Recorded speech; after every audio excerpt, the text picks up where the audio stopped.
Hi, this is Motivate Me. Let's talk about sex. If you consider the reasons people engage in sexual activity, you might conclude that they do so because they want to. Wouldn't that be simple now? That would be equivalent to saying that we only eat because we want to.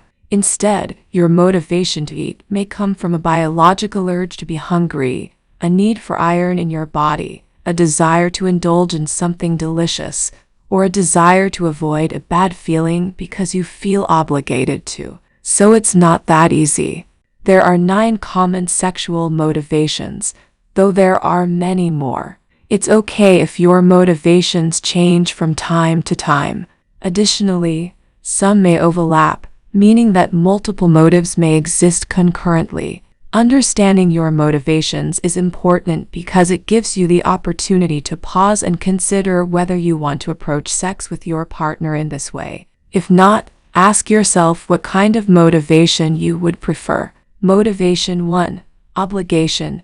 I've heard a lot of women talk about this zone of motivation, but I don't want you to be there. The thought we haven't had sex in a while and I feel I should to keep him happy, or I might as well to keep the peace so he stops bugging me, are common causes of obligation. Sex or I have to. Although it is a reason for having sex, this obligation does not honor you in the slightest.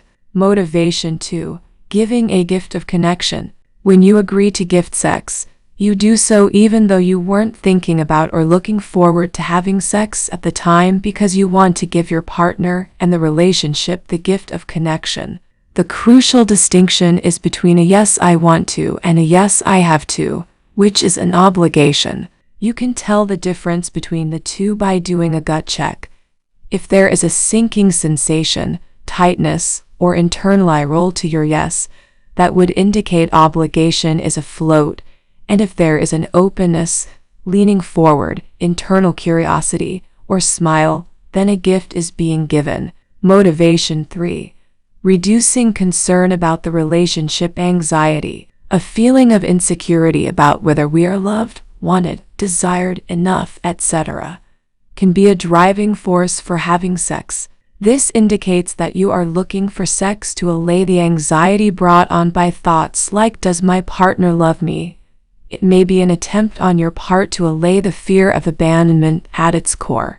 Or perhaps it's a worry that you don't want to have a 35-year marriage that is cold, distant, and unloving like your parents did, because it is a very concrete reassurance and a comforting response to the anxious questions inside of you.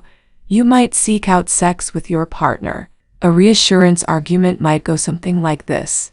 If my partner has sex with me, it means they value me and want to spend time with me. If that's the case, they won't leave, so I won't be abandoned. The challenging aspect of this is how much pressure it places on your relationship's sexual aspect to allay your fears and offer assurance. A way to lessen the pressure on sex is to be open and vulnerable about your fears and to receive emotional reassurance. Motivation 4. To add playfulness to the relationship. This drive results from a desire to take advantage of the playground that adults can experience. Similar to when we were children exploring the tunnels and monkey bars of a playground, there is opportunity for exploration, curiosity, and play in the bedroom or wherever the shenanigans take place. Play is crucial to life in general, but as adults, we frequently overlook it in the midst of paying bills and dropping the kids off at school. Let's go play, hey.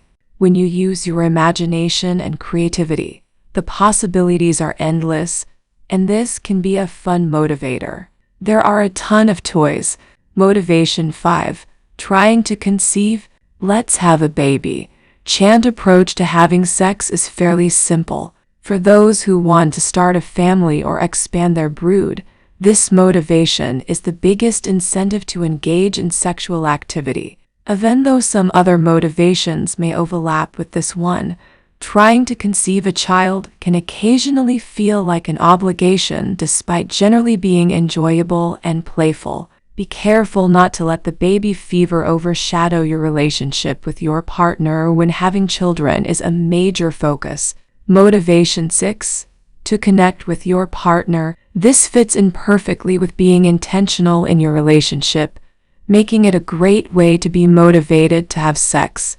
The fact that you are using your desire to connect as your motivation instead of waiting for a big burst of spontaneous sexual energy to take over is advantageous because that energy is uncertain once the concept of the relationship has worn off. Instead, you are choosing to express your desire to connect with others through sexual activity, which is where this motivational boost originates. This implies that both the sexual and emotional aspects of the relationship are taken care of. Motivation 7.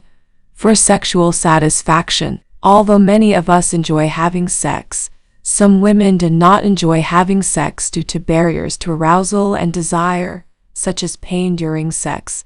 You may be looking for sexual satisfaction in a relationship with your partner. They may believe their husband only wants to have sex with them because they are a guy and they just want to get off. Here, you're assuming he's only interested in having sex because he takes a body-centered approach, meaning he doesn't care about your feelings or the dynamics of your relationship, but only how his body feels.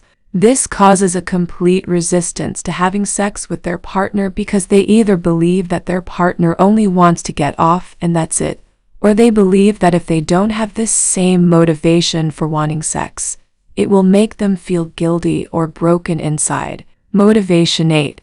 To manage stress. This justification for having sex indicates that you are using the sexual aspect of the relationship to help you cope with the stress in your life. You might be trying to avoid and ignore the stress outside of the bedroom by seeking sex with your partner. Another reason you might want to engage in sexual activity is that it releases hormones that make you feel more relaxed and temporarily lessen the stress you were previously experiencing. Motivation 9. To boost confidence. This motivation stems from a place where something doesn't feel good and you want to make it better, much like the motivation for managing stress mentioned above. More specifically, you want to feel confident because you feel insecure. This is similar to the driving force behind calming your relationship anxiety. But your anxiety is about something unrelated to the relationship, although there can be overlap. This drive comes from a need to satisfy the part of you that feels inferior to the rest of the world. There is a deep-seated feeling of temporary inadequacy, such as when things aren't going well at work and you are concerned that your job is in jeopardy. I also hope the video was helpful to you. That's it for this video, members. Remember to subscribe to our channel, and if you feel like we have delivered value, people share this video with one person. That's right, just one person, as a token of your appreciation for the hard work we put into making content that educates and helps you on your mission of building your own fortune. Remember, you can watch video after video, but until you actually take action, you will start to see results. See you soon.